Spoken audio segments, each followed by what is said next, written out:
Hello everyone, welcome back to Banu Kitchen.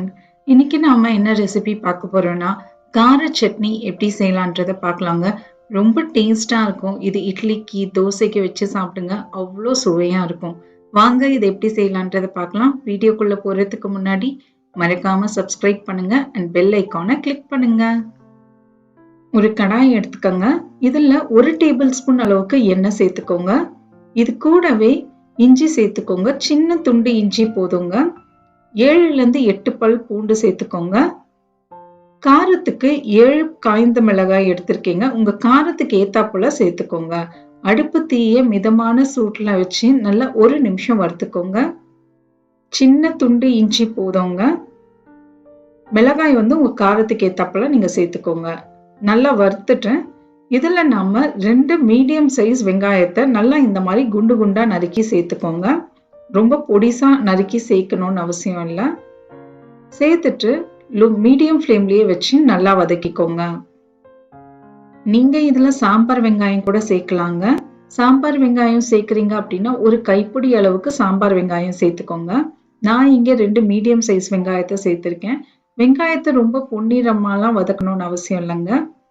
இதுல 2 தக்காளியை நல்லா இந்த மாதிரி குண்டு குண்டா நறுக்கி சேர்த்துக்கோங்க. இது கூடவே தேவையான அளவுக்கு உப்பையும் சேர்த்துட்டு தக்காளி நல்லா குழையிற அளவுக்கு வதக்கிக்கோங்க. நல்ல பழுத்த தக்காளியா சேர்த்துக்கோங்க. 2 நல்ல பெரிய தக்காளியா சேர்த்துக்கோங்க. சேர்த்துட்டு நல்லா வதக்கிக்கோங்க. பாருங்க, தக்காளி நல்லா இந்த அளவுக்கு குழைஞ்சி வரணும். ஒரு 2 நிமிஷம் தாங்க எடுக்கும். இதுல கொஞ்சமா மஞ்சத்தூள், ஒரு 1/4 டீஸ்பூன் மிளகாய் தூள் சேர்த்துக்கோங்க. இதுல ஒரு கொட்டை அளவுக்கு புளி சேர்த்துக்கோங்க. கொஞ்சமா புளி சேர்த்துக்கோங்க. இது கூடவே கொஞ்சமா கொத்தமல்லி தலையும் சேர்த்துட்டு 1 நிமிஷம் நல்லா வதக்கிக்கோங்க. புளி ஜாஸ்தியா சேர்க்காதீங்க. ஒரு கொட்டை அளவு சின்ன புளியா சேர்த்துக்கோங்க. இல்லைன்னா சட்னி ரொம்ப புளிப்பாயிடும். 1 நிமிஷம் நல்லா வதக்கிட்டேன். கேஸை ஆஃப் பண்ணிடுங்க. இதை நல்லா ஆற விட்டு நம்ம மைய அரைச்சி எடுத்துட்டு வந்துடலாம். இப்ப நம்ம சட்னியை தாளிச்சிடலாம். அதுக்கு அதே கடாயில 1 டேபிள் ஸ்பூன் எண்ணெய், 1/2 டீஸ்பூன் கடுகு, 1/2 டீஸ்பூன் உளுத்தம் பருப்பு. கடுகு நல்லா பொரிஞ்ச பிறகு உளுத்தம் பருப்பை சேர்த்துக்கோங்க. ஒரு காய்ந்த மிளகாய், கொஞ்சமா கருவேப்பிலை சேர்த்துட்டு லோ ஃப்ளேம்லயே நல்லா வதக்கிக்கோங்க. இதை நம்ம இப்போ சட்னில சேர்த்துக்கலாம். சட்னில சேர்த்துட்டு நல்லா கலந்து விட்டுக்கோங்க.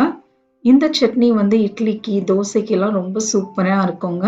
இதை நீங்க 2 நாள் கிளாஸ் ஜார்ல போட்டு ஃப்ரிட்ஜில் வச்சு எடுத்து சாப்பிடுங்க. கெட்டு போகாது. அவ்வளோ டேஸ்டா இருக்கும்.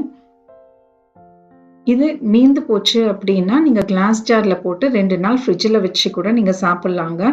ரொம்ப டேஸ்டான கார சட்னி ரெடி ஆயிடுச்சு. இதை நீங்க வீட்டில் செஞ்சு கொடுங்க. அவ்வளோ டேஸ்டா இருக்குன்னே பாராட்டுவாங்க. ட்ரை பண்ணி பாருங்க. எப்படி வந்ததுன்றதை எனக்கு கமெண்ட்ஸ்ல சொல்லுங்க. மறக்காம லைக் பண்ணுங்க, ஷேர் பண்ணுங்க. பானு கிச்சனை மறக்காம சப்ஸ்கிரைபும் பண்ணிக்கோங்க. அடுத்த வீடியோல பார்க்கலாம். தேங்க்யூ ஃபார் வாட்சிங்.